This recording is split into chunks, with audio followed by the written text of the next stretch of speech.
j'ai parlé dans mon premier livre de tout ce que Jésus a commencé de faire et d'enseigner dès le commencement, jusqu'au jour où il fut enlevé au ciel, après avoir donné ses ordres par le Saint-Esprit aux apôtres qu'il avait choisis.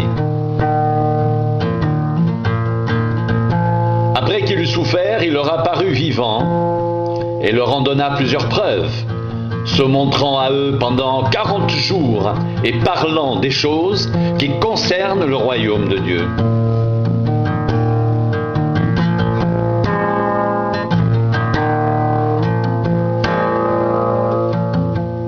Comme il se trouvait avec eux, il leur recommanda de ne pas s'éloigner de Jérusalem, mais d'attendre ce que le Père avait promis. « Ce que je vous ai annoncé, leur dit-il.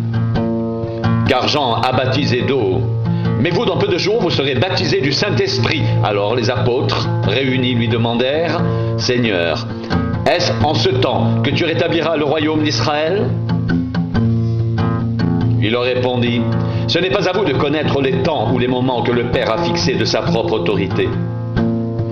Mais vous recevrez une puissance, le Saint-Esprit survenant sur vous, et vous serez mes témoins à Jérusalem, dans toute la Judée, dans la Samarie et jusqu'aux extrémités de la terre. »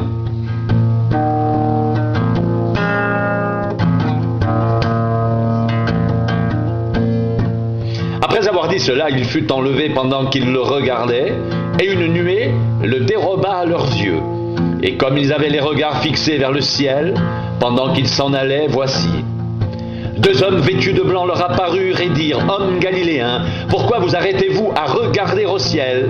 Ce Jésus qui a été enlevé au ciel du milieu de vous, viendra de la même manière que vous l'avez vu allant au ciel. »